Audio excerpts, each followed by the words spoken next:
Сәлеметсіздер ме? Қалдарыңыз қалай? Бикеш белгісіндегі жандарға апталық болжам 28 қараша мен 4 желтоқсан аралығына. Бізде аптаға маңызды әсер беретін жағдай четверка жезл және де паж жезл. Аптаның көлемінде бір маңызды шешім қабылдап жолға шығасыз. Жол жүру түсіп тұр.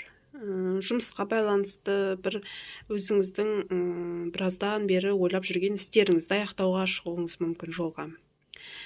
Четверка жезл бұл семьяңыздың кругында, отбасыңыздың, жақындарыңыздың кругында бір демалу, қыдыру, коллектив арасында бір қыдыру, демалу, бір жақсылық, жаңалық есту, қуану, жаңағы тойға бару, бір жиналыстар, отырыстар бар аптаның көлемінде.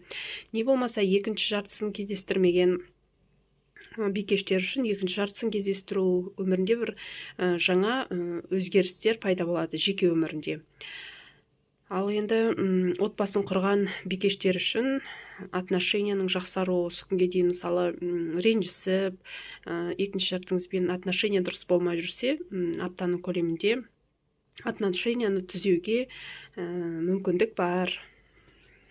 Келесі аптада орын алатын жағдайлар аптаның басында шестерка чаш және де смерть старший аркан. Начало бір істі аяқтап, бір нәрсені аяқтап, кардинально және де бір нәрсені жаңадан бастау. Мысалға, бұл жаңадан отношения болуы мүмкін.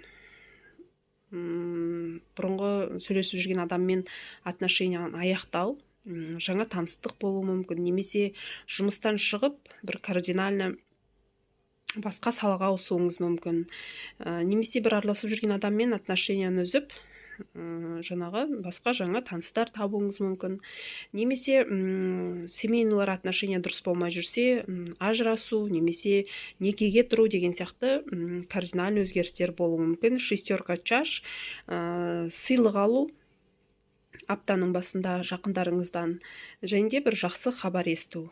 Аптаның ортасы пятерка жезл, тройка чаш.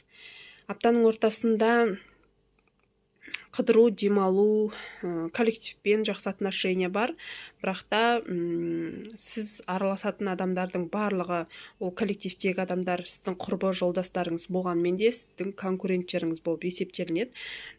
Жаңағы көп сенім арта бермеген жөн.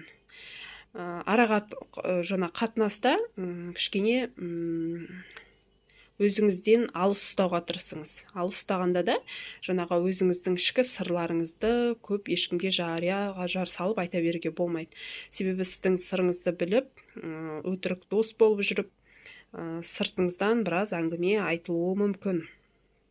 Пятерка жезл, яғни сіз мықты болуыңыз керек. Қандай сала болмасын, мысалы бір жаңа білім алып, жаңа бір іс бастап жатсаңыз да, жұмыста да конкуренттердің өте мықты екендігін айтқым келеді, бірақ сіз өз біліміңізді, өз күшіңізді жаңағы дәлелдегіңіз келсе өз-өзіңізге, бар күш-жігеріңізді жинауға тырысқаныңыз жөн. Аптаның аяғы четверка мечи, жаңағы бір істің аяқталуы, жеңілдеу, аптаның аяғы болғаннан кейін кішкене бір демалу, луна старший аркан, артық әңгіме, өсек, жаңағы өзіңіз жайлы, басқа адамдар жайлы естуіңіз мүмкін, бірақ қосылып, оны айтудың, ары қарай әңгіме қылудың қажеті жоқ. Ертең ол жаңағы шығып қалуы мүмкін. Мысалға, жаңағы коллектив арасында әйел адамдары болғаннан кейін, басқа да адамдар болғаннан кейін, адам жаңағы бірін-бірі жамандап, әртүрлі әңгімелер айтылуы мүмкін ғой. Бірақ сіз қосыла кетіп айта кетсеңіз, ертең ол жаңағы ашылып қалуы мүмкін. Яғни бірінен біріне артық әңгімелер, өсектер жетуі мүмкін. Сондықтан көп ешкімді артық әңгіме айтып, отношенияға өзіңізге жақындатудың қажеті жоқ дегім келеді. Сізге аптаға берілетін кеңес: императрица, старший аркан, пополнение, қаржы жағынан, жеке өмір жағынан бір кардинальный жақсы өзгерістер болады. Ақшалы апта, ақша жақсы келеді. Және де бір бағалы сыйлық алуыңыз мүмкін, немесе өзіңізге бағалы сыйлық жасауыңыз мүмкін. Осымен апталық болжамдарыңыз аяқталды.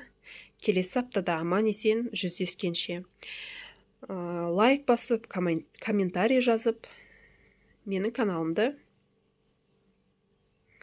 көркейте түссеңіздер жақсы болатын еді.